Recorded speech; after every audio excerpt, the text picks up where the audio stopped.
Welcome to the Brain Warriors Way podcast.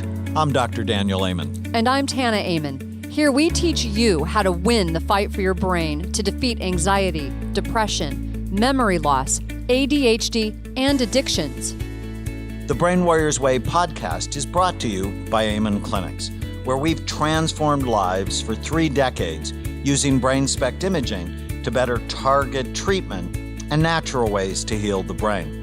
For more information, visit amenclinics.com. The Brain Warriors Way podcast is also brought to you by BrainMD, where we produce the highest quality nutraceutical products to support the health of your brain and body. For more information, visit brainmdhealth.com. Welcome to the Brain Warriors Way podcast. Welcome, everybody. Tana and I are just so excited to have our friend, Dr. Jeff Zeig, who is the founder and director of the Milton H. Erickson Foundation, having studied with Dr. Erickson, who's actually one of my heroes in learning hypnosis 35 years ago. Jeff also started the Evolution of Psychotherapy Conference, which is literally, in my mind, the best psychotherapy conference in the world. It's actually my most favorite conference to attend, to speak at, and in December of this year, he will have 10,000 therapists in Anaheim. It's amazing. Lord knows Anaheim needs it. But Mickey Mouse on the couch. But I have 6 sessions I'm going to teach, so I'm very excited about that. But as I'm working on a new book called All Success Starts Here, Between Your Ears. And as I'm working on the passion, purpose, love, meaning chapter, I had to write about Victor Frankl. And what I realized is that Jeff actually had a very close connection to Dr. Frankl and distributed his English work in the United States. And That's amazing. That's really cool. And so what we're going to do this hour is we're going to introduce Jeff to all of the brain warriors that follow us. But we're going to talk about meaning and purpose from what Jeff knows of Victor Frankl's perspective. So welcome. We're so excited to have you with us. We're in harmony. It's a blessing for me. I'm really glad to contribute to any project that you and Tana are doing. And I'm great fans, and I'm certainly one of your brain warriors. Well, thank you. Wonderful. So tell us how you met Dr. Frankl. Sure. It was 1990, and Victor Frankl was speaking at my conference, The Evolution of Psychotherapy, in December of that year. So I was teaching in Vienna in the summer, and I asked if I could visit with him. And he said no.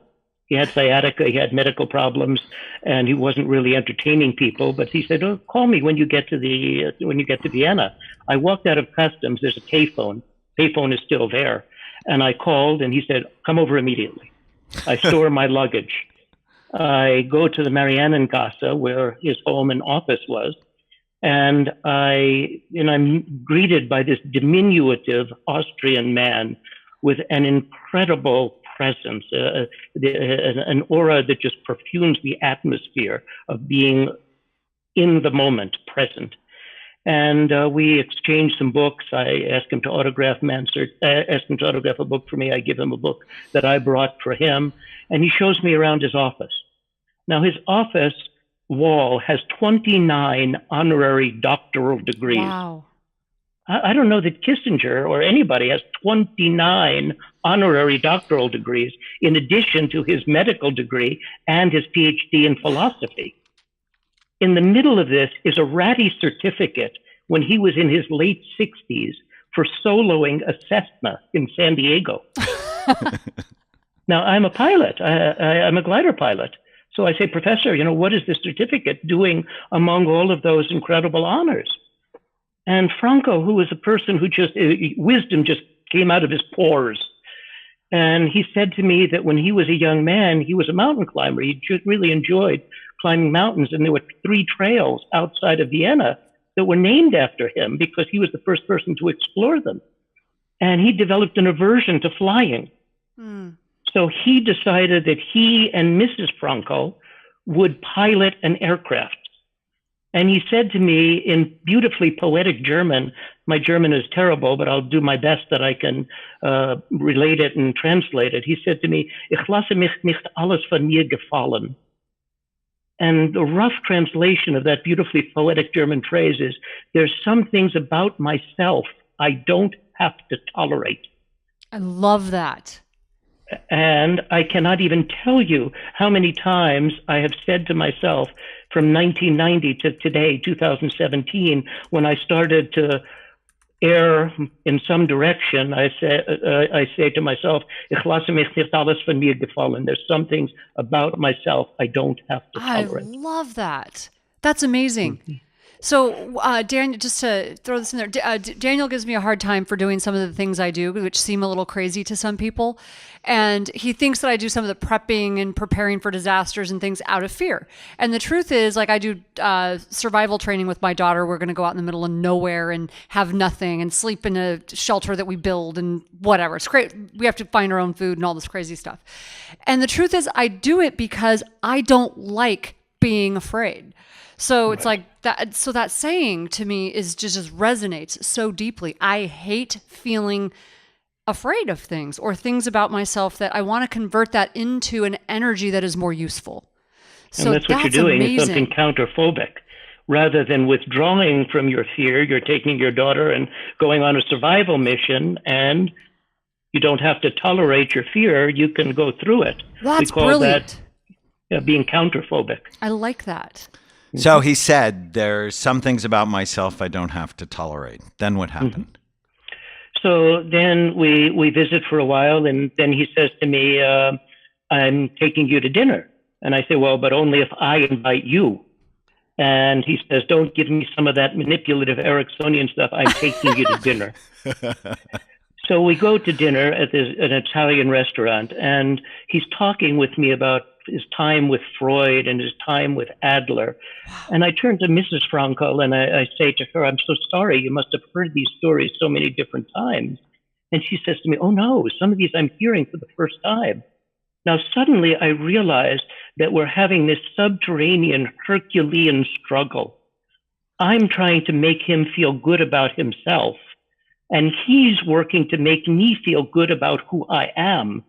And I'm good at this, but he is so much better. Oh my gosh. And then I give him Man's Search for Meaning, second book, to autograph. And he draws a caricature of himself in the book. Now, in the first book, he wrote to me, to Dr. Zeig, thank you for visiting me at my home in Vienna. In the second book, he autographs at the end of the evening to Jeff Zeig, and for discussions enriching me, Victor Frankl. And then we walk to the door, and I'm going to go back and collect my luggage. Now, as he walks to the door, this diminutive Austrian man, he hugs me. And that's not a typical Austrian thing. And he says, you know, the idea that you have this conference on the evolution of psychotherapy, it's such a good idea. But the evolution of psychotherapy would be so much better if there were more people like you in the field. And he says, thank you for being, which was a common salutation. Thank you for being.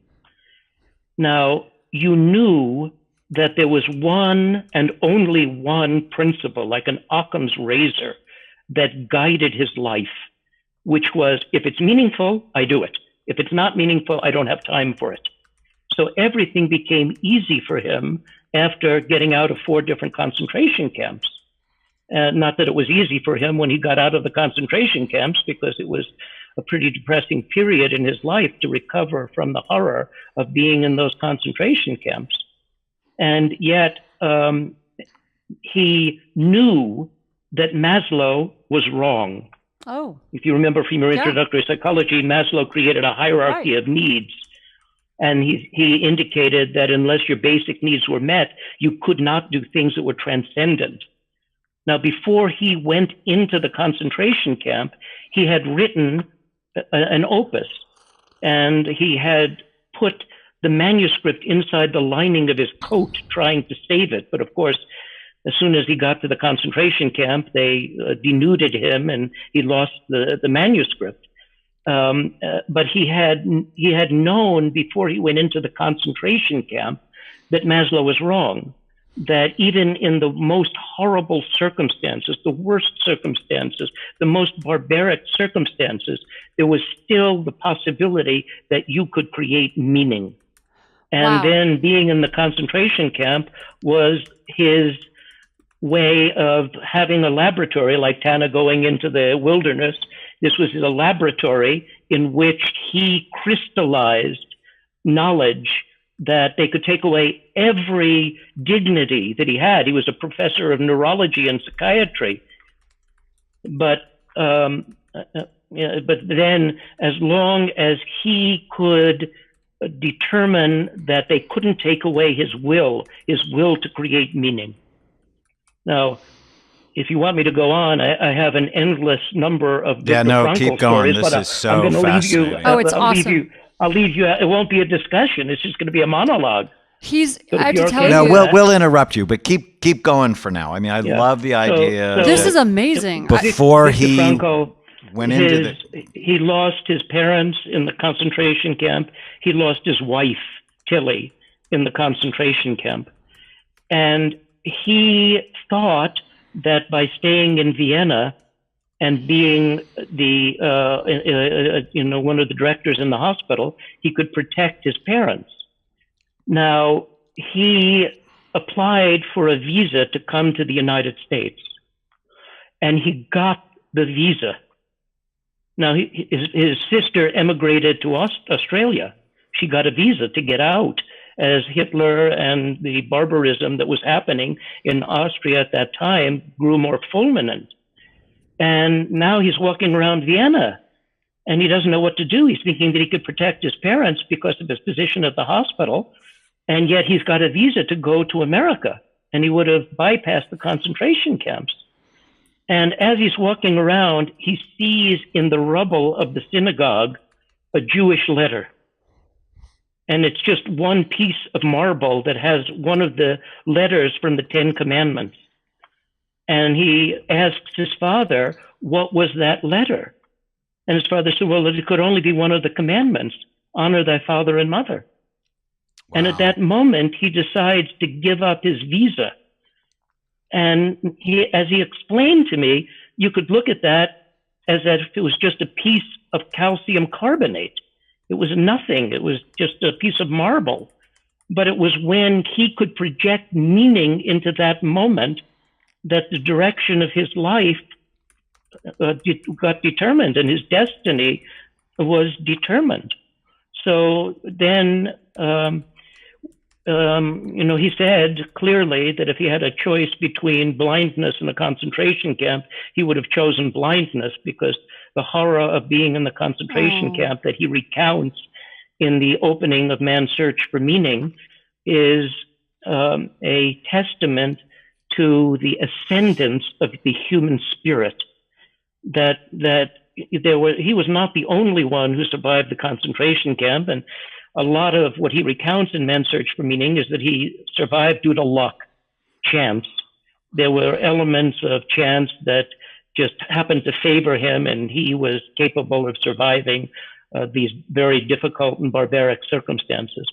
But then once he got out, then this crystallized into the third Viennese school of psychiatry. There was Freud, the first school, there was Adler, the second school of individual psychology, and then there was the third school of Victor Frankl. So just to recount some stories that give more shape to the way in which Frankl did everything that was meaningful.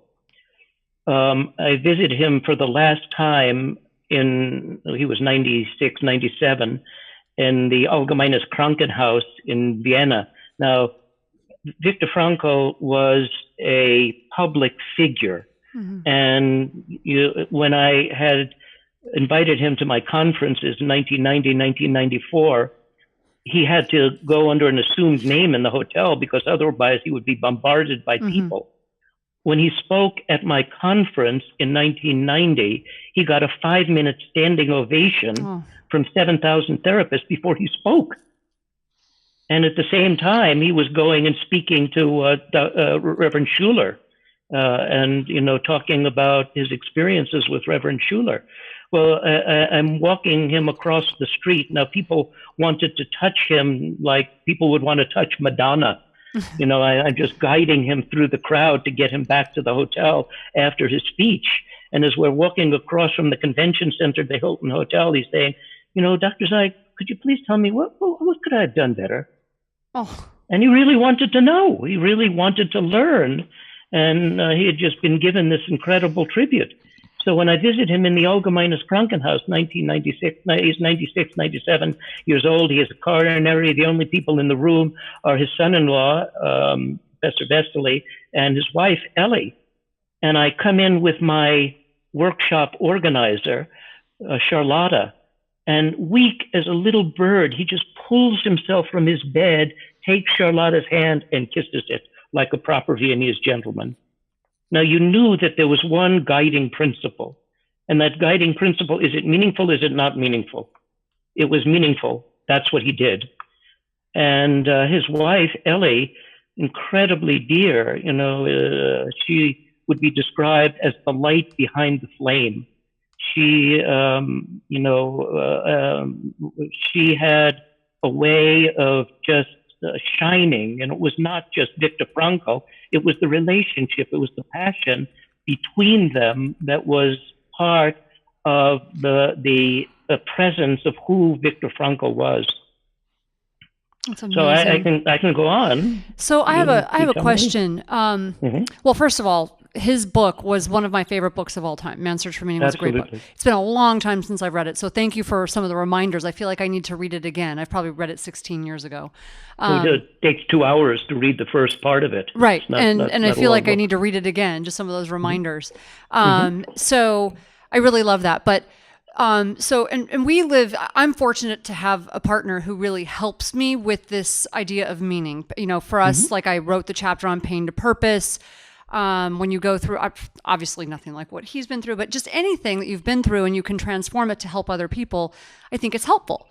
So, we have this line that we use a lot in our lives when something doesn't go right and you get frustrated by the normal frustrations of life, just, the bumps along the way. And it's, does this have eternal value? Excellent. And so we use that a lot.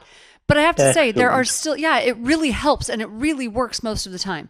But I will tell you, there are times that normal life gets in the way. We are human beings, right? So we get frustrated, we get angry over things that don't have eternal value.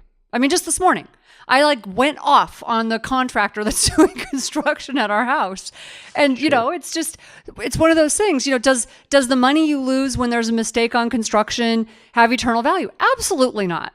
But in that moment, it feels like it's just, such a big deal.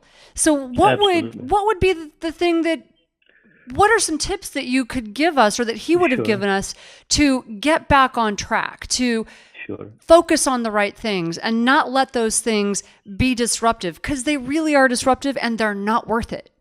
Well, what you did, Tana, was great because it was a nice recovery.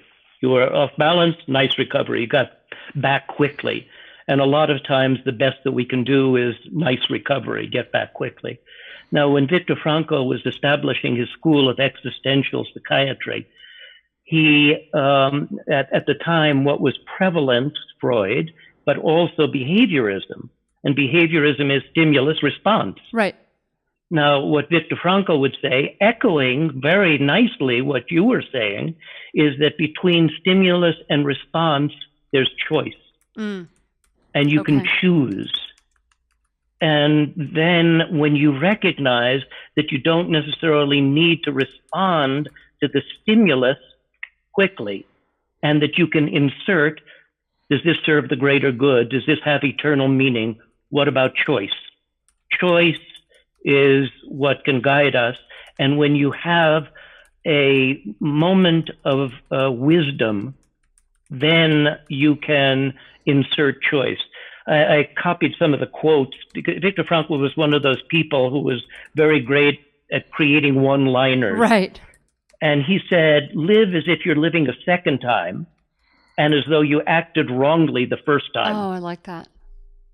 So if we can insert little things like does this have eternal meaning into those things, then we don't have to act so reflexively and we don't have to be controlled by our limbic system. Right. We can engage the brakes, our medial frontal precortex, as Dan has so wisely instructed people over the years. That's a moment in which our limbic system can be put on hold, insert the clutch.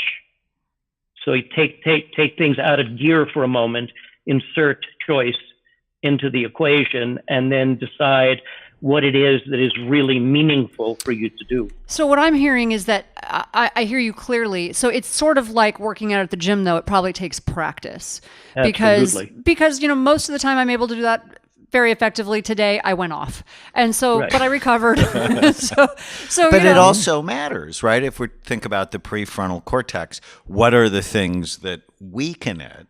And Oh, you mean like hormones, like monthly hormones? Where you are in your cycle certainly does it. How much sleep you got, Right. Your blood sugar this was before breakfast, and if you hit soccer balls with your forehead, all of those things, from blood sugar to sleep to hormones to the natural state of your frontal lobes, are they healthy or are they not healthy? For all sorts of reasons. The prefrontal cortex is the brake. So it makes you... Jerry Seinfeld, you'll like this, once said, the brain is a sneaky organ. We all have weird, crazy, stupid, sexual, violent thoughts that no one should ever hear. And sometimes when there's that stimulus, they get out. And the problem with the brain is it has memory. Right? So when things get out, other people remember them, and it can wound damage them. people. Well, I mean, thank God for people like Victor Frankl, but it makes you wonder why someone can respond to such a horrific situation the way he did, whereas most people would not. They would either fold or fight or run or... But isn't it the most interesting thing for me to study is not the people who, what did he say in the book? The ones that would give away their cigarettes or would smoke their last cigarettes so that they didn't have anything to barter with. They would trade their watery soup for a cigarette, and that was the way in which they were declaring this is it. Right. And they wouldn't take nutrition, and they would take the cigarette instead. They would. Oh, interesting. So who are the people that give up versus who are the people that are resilient? What is that difference? I mean, what a hero. Well, what he said very clearly was love. That he was, dealing with situations where he had frostbite on his legs and edema and didn't have any clothes and had to work in this frost-bitten territory. And that what he would do is he would bring to his mind, he'd look up at the sky, he'd bring to his mind his wife, Tilly. He would focus on love and recognize that the most profound virtue that you could, into which you could imbue meaning was love. Right. And that was the perspective point, that was the fulcrum that could help him to get through some of the horrors that he was living. Well, I'd be interested in... So that was, if you crystallize resilience, its meaning is if you're facing a difficult situation, having something purposeful to focus on, particularly love, makes the biggest difference. But I still don't, the thing I'm still curious about, and maybe we can do another podcast at some point on this, is because we're dealing with a situation right now, my sister, and her now ex-husband, they lost their children to DHS. And it was a horrific situation. And she now has them back. She got them back on Mother's Day. We we had to intervene significantly. And it was great. I mean, that to me has eternal value. So we really did it. It's been 9 months, very long and hard. Generational value. Right. And it was very long and hard battle. But what I'm curious about, the mother and the father in the situation behaved polar oppositely. Yep. So we offered them the same support. We offered them the exact same treatment, the exact same support. He fell apart, was just arrested for drugs, has another warrant out for his arrest, was arrested twice, illegal purchase of firearms, and she took the help and rebuilt her life. And her goal was to get the kids back. Why wasn't his goal the same? I mean, he says it was the same, but it wasn't. They didn't take the help the same way. That's my question. Why would Victor Frankl see that opportunity versus, the way most people saw it as a death sentence? So that's my question. It's really incomprehensible, and I couldn't even imagine how I might behave were I subjected to the same things that he was. But we tend to have black and white thinking, like it's your fault or it's my fault and you're good and I'm bad, or you're bad and I'm good. And we also have a ridiculous capacity to shoot ourselves in the foot.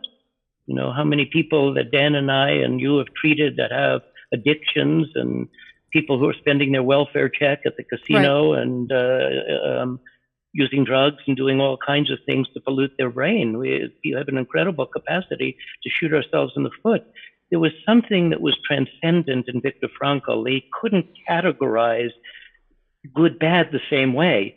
And, when he's in Auschwitz, Dr. Mengele, this barbaric doctor, is looking at the line of people who are coming, and he's just pointing to the right or pointing to the left. And I can't remember. I think if you point to the left, you are going immediately to the crematorium. And somehow Victor Frankl sensed that he could distract for a moment and that he could go to the right. Wow. Now, and that made all of the difference that he went to the work camp rather than the death camp.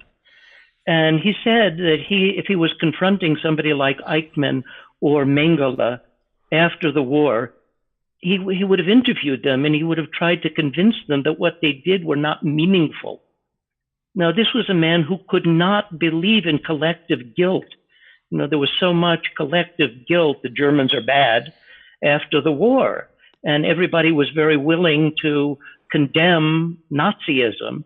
And Victor Frankl was still focused on meaning, that if he was confronted by one of those horrific characters, he even to the very last moment, he would say, he would try to convince them that what they were doing was not meaningful, and that they could ascend to some higher moment, even facing their execution. Yeah, he is someone to look up to. He's clearly an evolved being, and you're looking at me very oddly at the moment, and I know what you're going to say. We're going to take your therapy skills right now, because when Tana and I first met, one of the things we would fuss over is I have scanned about 500 convicted felons and over 100 murderers, and I've been to court testifying in death penalty cases, usually for the person who did the really bad thing. Now, I didn't say they didn't do it, and I didn't say they shouldn't be held responsible, but really, should we kill someone who acts badly from, in part, having a damaged brain? And she was with my father's position, which is kill the bastard. And not all of them. And I was not all of them. If they hurt a child, I just can't. And but for me, when I started looking at people's brains, Dostoevsky once said, "You can tell about the soul of a society not by how it treats its outstanding citizens, but by how it treats its criminals." And it gave me a level of empathy that if we're really gonna help people that do bad things, we have to start by understanding why. And I still get a little stuck on that one. I'm sorry. You hurt a child, and I have a hard time with it. My empathy is for the child. Well, everybody should have a hard time with it. but we still have to understand it because, and that for me, that's meaningful. That brings meaning to my life and I respect you stepping for back and trying to understand it. I respect the you for that. vengeance has meaning for you. Maybe. We just don't. Maybe it has to do with my childhood. Maybe it that. has to do with my childhood. I don't know. Don't know where that comes from. But so one of Tana's earliest memories, and we've said this publicly, is when she was 4 years old and remembers seeing her mother and grandmother falling to the floor screaming when they found out her uncle had been murdered in a drug deal gone wrong. But that's not where that comes from, quite frankly. And I think I've only said this one other time. It's a little harder to say on the air. But my stepfather climbed in bed with me, and that was a little different. And that power over, it's really hard when I see a child suffer. That's not okay with me. It's just not okay with me. So I don't, maybe I still need therapy. I don't know. But that's where you get meaning. So we just take it in a different direction. Absolutely. And there's nothing wrong with that. And you are both strong human beings with decidedly different perspective points on life. And what you're demonstrating is what is what's a pure relationship, when you can tolerate the fact that each of you has different perspectives, different memories, different brains that guide those perspectives, and that your love is created by the union of differences, and that you don't have to agree on every possible topic. Oh, no, I respect you very much. In fact, I have learned a lot, and I've actually shifted my position on many things because of our work. So that actually does say a lot, I think. Well, one other thing as far as meaning, we were able to help the Salvation Army plant brain health in one of their largest drug treatment programs in Anaheim, very close to so their director loved me, followed my work, and then realized if she really loved her brain, she would get physically healthy, and took Tana's class here at the clinic. And she said, please, will you help me plant this in the drug treatment program? I wanted to help her. But then she wanted me to directly work with all of these criminals that were court ordered. No, I mean like child molesters and murderers that were court ordered to do this program. And I was stunned because now, see what you do? You put me in the middle of these. He just thinks it's funny. He puts me in the middle of these situations that are so uncomfortable for me. And I came home and I was literally Laura crying. Put you in this. You put yourself in the situation because Laura fell in love with you and realized what you have is healing. And so Tana came home crying, and she's like, God chose the wrong person to do this. This time he's wrong. And he looked at me with that look right there that annoys me so badly sometimes. And he's like, God chose the perfect person. And I'm like, but the thing is that it really did. And that's the part that's hard for me, because I don't sometimes want to do these things. I'm not like Victor Frankl. I don't sometimes want to do these things. But when I did it. What? Did it work? Did you do it? It was amazing. And so, and honestly, I think that the biggest healing was for me, not them. Yes. So, it was, but I didn't want to do what's it. the one thing you always say? So I said that the transformation was, my epiphany was that for every one of those people that was truly helped, that would be one less scared or victimized little girl or little boy. Perfect. But it's and not so easy. that's in the center of meaning and purpose. Yeah, Victor Frankl said there was 3 ways of creating meaning. We create meaning by being productive, whatever our job is. We create meaning by love, by connection. And we create meaning by shouldering whatever difficult fate we have and we face, and helping others to shoulder theirs. Yes, that's the pain to purpose for me. But it's not always an easy decision. I agree with him, it's a choice, but it's not always an easy one. Sometimes it's really hard. And what Dan is saying, we are all fixed by our memories and by the way in which we take care of our brain, our body. And these things can eclipse our ability to see what is a perspective point. You know that when karate master is breaking a board, the karate master doesn't see the board. He doesn't see the impediment. Absolutely. He's focused on where he will wind up. And if he focuses on the impediment, that's when he could break his hand. So it's finding a way. And you're right, Tana. It's not something that we just come by so naturally. It's like going to the gym and doing a workout and building muscle, and it's building mental muscle so that at those moments when we are confronted by a stimulus, we can insert, what serves the eternal good. I don't want to pass by what you just said. I have 2 black belts. I practice martial arts regularly. It's a passion for me. I love it. And I've always known that you can't focus on the board. So if you focus on the board, you will break your hand, or you will not break the board at the very least. You focus on the wall behind it, and you think of the board as being butter. The board is not what your focus is on. But I've never thought of applying it to this, that you focus on the end.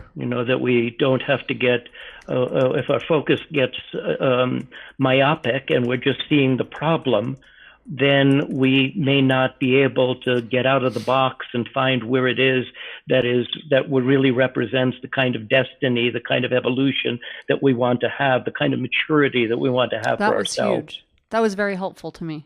I like that. This is a metaphor and I if can you use. focus on where the house is going rather than the contractor. But in the bigger scheme of things, I think where we get stuck, the things that are painful to us, that was very helpful. I like that. Yeah. That's a metaphor that's useful. So Victor the Frankl 3 ways would to say create that meaning. he would say that, okay, we have a Statue of Liberty on the East Coast. Now, why don't we create a Statue of Responsibility on the West Coast? Oh, I love that. Gosh, you like all of these great things. Yeah, it was really wonderful with those kind of aphorisms. But he was a man who just loved humor and loved life, and his passion, it was certainly, his podium power was enormous. Like Dan, he's got a presence that just exudes into the audience. But when you could spend time with him, you could feel that even on the most personal level, he was somebody who was passionate and involved and interested and wanted to learn and explore and wanted to give and also experience and learn. So he serves in my imaginary board of advisors. Oh, it's amazing. When I have a problem, I convene my imaginary board of advisors, and there's wonderful mother magicians and father magicians in my imaginary board. Love that. And whatever problem I can put on the table, I just, commune with these spirits and find some wisdom that will help me to be a better Jeff Zeig. And that's what we're all striving for. I love the way the two of you are together, that you can demonstrate your different perspectives and your different strengths, and that the union between you is still so strong. Oh, I agree. And I think that Daniel actually grounds me in a lot of ways. I probably add a little fire to his life, but he grounds me. I am so attached. I am so attached. So back to 3 ways to create meaning. So being productive, that's work, or it's a hobby, or it's volunteering. Making the world just a little bit better place by virtue of you being on the planet. Which is one of the things that you often say, why is the world a better place? Because you breathe. Yeah. And then love, is it?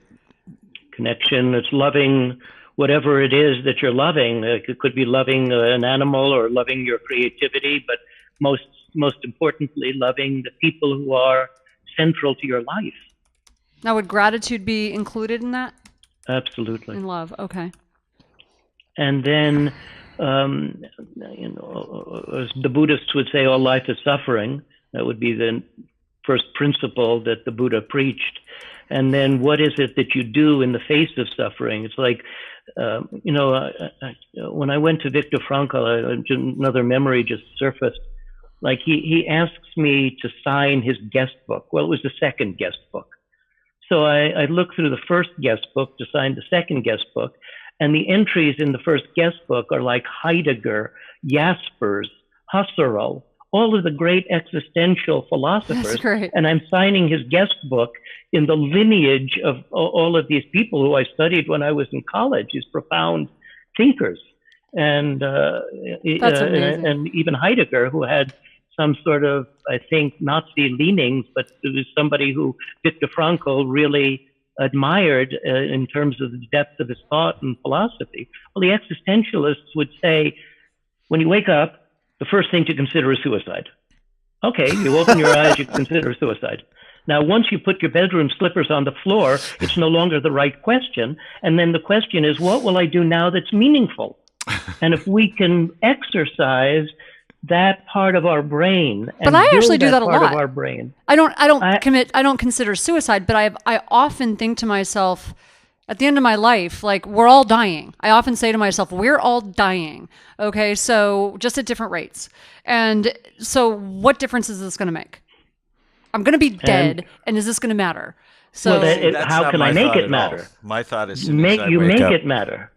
My thought as soon as I wake up is today is going to be a great day. Yeah, no, I don't say it when I first wake up. And then my brain will figure out why it's going to be a great day. I did that this morning, and you immediately, your face popped in my mind because I knew we were going to talk today. Yeah, you actually said that when you first woke up. Right. I was half asleep, and he's like, oh, we're going to interview Jeff today. And I'm like, I know. Why are you waking me up?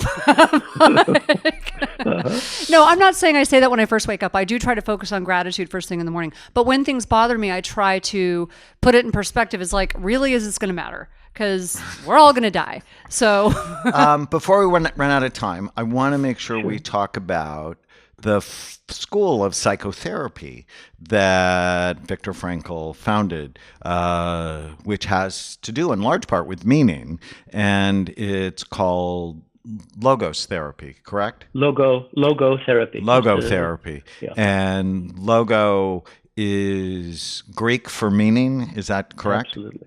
So talk to us. If someone went to a logotherapist, what would that be like? Mm-hmm.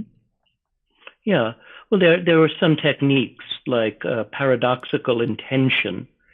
And Victor Frankl would work with somebody, for example, with anticipatory anxiety. This is anxiety about anxiety. And sometimes you use paradoxical intention. Let's say it's a young man and he's afraid of talking to young women. And Victor Frankl says, okay, you're going to a party on Friday. Dress up, wear your nicest clothes. When you get to the party, get 2 glasses of champagne, fill them to the top. Walk around the room until you find the most attractive woman that you can find.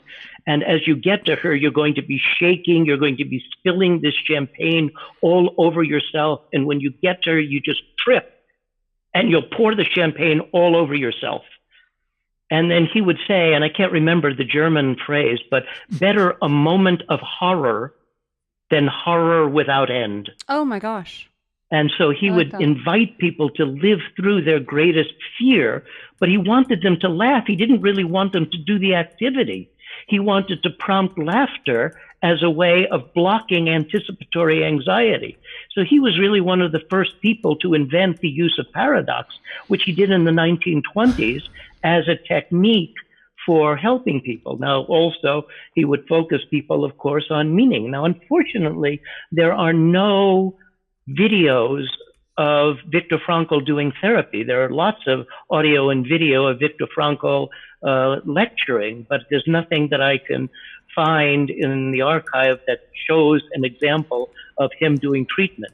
But these techniques like paradoxical intention, dereflection, if he was working with somebody who was obsessive compulsive, but then overall, as long as you have that light, like the moth is attracted to the light, and that light is meaning, then whatever tragedy befalls you, how can you do alchemy? How can you find the lemonade in the lemon, and how can you make that the wall, as Tana was talking about, that you're focusing on, so you're not focusing on the problem, you're focusing on what it is that will create meaning. Just, and there's a video, Alex Vesely, Victor's grandson, is a filmmaker, and he's in Los Angeles, and he made a documentary movie both about Victor Frankl and also about another documentary about Dr. Erickson. So if you looked and searched a little bit about Victor Frankl or Alex Vesely, you could find the movie of interviewing people who knew Victor Frankl. So what kind of impact has Victor Frankl had on your life? Tremendous impact, because it's like, oh my gosh, it's meeting somebody who is a mature adult and seems to have transcended some of the squalor that is so present on the earth. Somebody who vindicates the earth by his presence on the planet. Absolutely. And he, Milton Erickson, Virginia Satir, Salvador Minuchin, these are people, and you're on my board advisors, Dan, and you have prompted me to really study and understand brain health. So I have, lots of moments when I can reflect back on things. I don't know if we have time. Another quick story. In 1994, I organized the Evolution Conference in Hamburg. My co-organizer, Bernard Frankl, all that he wants to do is have dinner with Victor Frankl after the conference is over. And unfortunately, Bernard's father gets ill. Maybe Bernard has to go from Hamburg to Baden-Baden and be with his father. I can't call Victor Frankl. I walk through this cavernous hotel. I explain to him that we have to be late for dinner because we don't know whether or not Bernard has to travel immediately, and peremptorily, at the moment, no thought, he can't come to dinner. Bernard cannot come to dinner. I'm shocked. And I say, why? And he says, it wouldn't be meaningful. Aww. Now, you could just feel that this was Occam's razor. This was the simplifying tool that he had in life, and that he had trained his mind, trained his body, trained his brain, trained his relational state to reflect the essence of that philosophy. And that turned out to be a fulcrum that could move any heavy weight. When I met him, he was suffering from macular degeneration. He was losing vision. He had peripheral vision. When he drew the caricature for me, he had to draw it out of the corner of his vision. But you knew if he was drawing a caricature, this was meaningful. It was something that it was the intentionality that he could stimulate into play that was just so inspiring, and that he was training himself not to act in the typical form that people would react to, good, bad, but to be transcendent in terms of his intentionality. So he serves as an icon in my life, one of those people who I was blessed to meet, and one of those people whose blessings continue to inspire me. And I know that as a psychotherapist, there are not many days that go by that I refrain from interjecting the concept of meaning into my session. If somebody is doing something that's self-destructive, is this meaningful? What would serve the greater good? Where can you create meaning? So logotherapy has become an integral part of the experiential integrative therapy that I do. And Victor Frankl continues to be someone who speaks through me to inspire some of the clients who I see. It's awesome. It's amazing. One of the exercises we have that I'll put in the book is called the one-page miracle, which is on one piece of paper or one computer file. So write down what you want. What's important to you in your relationships, your work, your money, your physical, emotional, spiritual health. What do you want? And then you ask yourself, is your behavior getting you what you want, which is all about finding a structure for meaning. And with all the distractions coming at us moment by moment now, does this have eternal value? Does this matter? It's not telling people what they should want. It's just clarifying where is the meaning in your life, and get that clarified so you're not thrown around by the noise in our society. Beautiful. Well, I look forward to reading your book about where all success starts. I know that I'll benefit from it. I know that I'll learn a lot from it. So you have lots of incredible tricks between the two of you. I have read Tana's book too, and benefited from her dietary wisdom. So Thank you. I bless you for all of the wonderful things that you're both doing, making the world a better place by virtue of your presence on it. Well, thank you, my friend. This was so rich and so meaningful. I really enjoyed hearing about your relationship with Victor Frankl and just hearing those pearls of wisdom. This was awesome. We should do another one on Milton Erickson and on Sure. hypnosis, which Sure. was part of my early evolution as a psychotherapist. And Victor Frankl too. Oh, Really? Interesting. Yeah, We should do that. That We'll would be do fun. Can you do that? that'll be fun. Absolutely, it would be an honor. Okay, I would love that. I love hypnosis. So. All right. Well, thank you for listening to the Brain Warriors Way podcast. We will be back.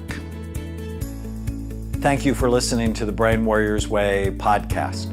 Go to iTunes and leave a review, and you'll automatically be entered into a drawing to get a free signed copy of the Brain Warriors Way and the Brain Warriors Way cookbook we give away every month.